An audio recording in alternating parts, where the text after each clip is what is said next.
तो प्रधानमंत्री के नए मंत्रिपरिषद में महिलाओं की भागीदारी काफी बढ़ी है और इसने मंत्रिपरिषद में महिला मंत्रियों की संख्या बढ़ाकर 11 हो चुकी है। और ये तस्वीर जो हमने आपको दिखाई ये उसी की झलक है। 4 सहयोगी मेरे साथ हैं, रवि त्रिपाठी है, विशाल पांडे, ब्रिजेश मिश्रा पटना से और ब्रह्म प्रकाश दुबे भी मेरे साथ जुड़ गए हैं। रवि, लेकिन सबसे पहले जो महिला ब्रिगेड है ये महिलाओं का प्रतिनिधित्व तो करेगी ही, लेकिन सबसे बड़ी बात जो आकलन किया गया है, फिर चाहे वो शिक्षा का स्तर हो, एक्सपीरियंस हो, वो सब देखकर एक बहुत बड़ा फैसला और एक बहुत अच्छा कदम है।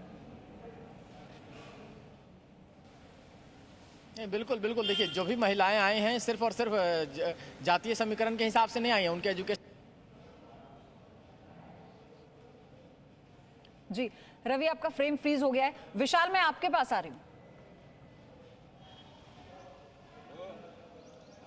देखिए पयोधी, बिल्कुल, क्योंकि महिला शक्ति को बढ़ावा दिया गया है प्रधानमंत्री मोदी की तरफ से और देश के हर कोने से महिलाओं को इस बार मंत्रिमंडल में जगह दी गई है। क्योंकि अगर महिलाएं मंत्रिमंडल में रहेंगी तो तमाम जो मैसेज इस वक्त सोसाइटी को देने की ज़रूरत है वो प्रधानमंत्री की तरफ से दी जा रही है। और सिर्फ महिलाओं का जो स्थान नहीं दिखाया जा रहा बल्कि उन्हें बड़ी जिम्मेदारी भी दी जा रही है। आप देखिए, देश के वित्त मंत्री पहले से ही महिला है, वो भी निर्मला सीतारमण है, और भी कई लोगों को इसमें अब जोड़ा गया है। कई अहम मंत्रालयों में उन लोगों को जगह दी गई है, तो उनको काम करने की भी पूरी आज़ादी दी जाएगी ताकि वो सही तरह से फैसले ले सके। और महिलाओं के साथ साथ जो जातिगत समीकरण बीजेपी ने इस मंत्रिमंडल विस्तार के जरिए साधा है, वो कहीं ना कहीं जो चुनावी राज्य हैं आने वाले महीनों में उनके लिए विशेष तौर पर है। उसमें सबसे बड़ा उत्तर प्रदेश है, जहां पर मैं इस वक्त मौजूद हूं, और यहां से भी अनुप्रिया पटेल को रखा गया है। वो महिला कोटे से तो है ही, लेकिन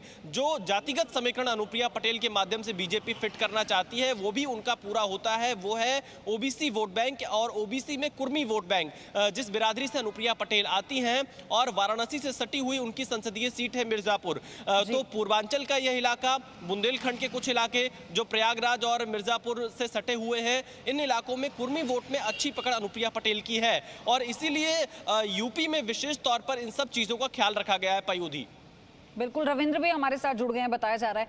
रविंद्र, जातीय समीकरणों को हम देख लें, क्षेत्रीय समीकरणों को हम देख लें, तो इसका एक पूरा ये जो रिशफल है कैबिनेट का, इसका एक पूरा खाका है जो हर राज्य में नए समीकरणों को बनाता है। लेकिन जो तस्वीर इस वक्त हम दिखा रहे हैं स्क्रीन पर अपने दर्शकों को, ये वो नारी शक्ति है देश की जो बड़ी कमान संभालने वाली है और बहुत उम्मीदें इनसे हैं।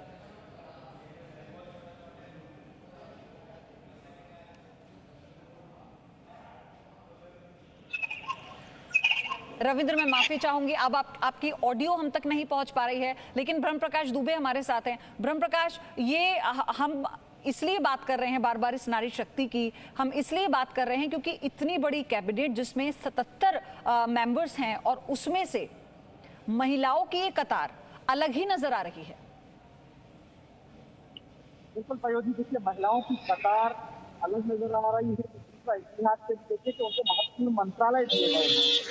जिस तरह से मीनाक्षी लेखी को शामिल किया गया है, विदेश राज्य मंत्री का जिम्मा दिया गया है उनको, और इसी तरह से जो दूसरी मंत्री है, महिला मंत्री हैं, उनको अलग अलग विभागों में मुख्य जिम्मा दिया गया है। देखिए, वित्त मंत्री देश की पहले से निर्मला सीतारमण है, महिला मंत्री, इसके अलावा स्मृति ईरानी पहले से कैबिनेट मिनिस्टर है, महिला बाल विकास मंत्री है, और जो 9 नए चेहरे शामिल किए गए हैं उनको भी महत्वपूर्ण मंत्रालय दिया गया है।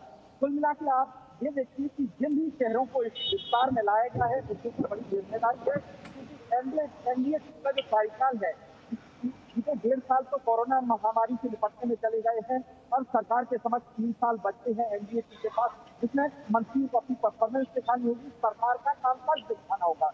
2024 की तैयारी भी आपको करनी है, साथ में हर मंत्री को अपने अपने मंत्रालय का कामकाज भी दिखाना है, और उसके साथ ही जिन राज्यों में विधानसभा चुनाव आ रहे हैं उन राज्यों की जनता को भी दिखाना है कि देखिए केंद्र की सरकार आपके लिए कार्य कर रही है।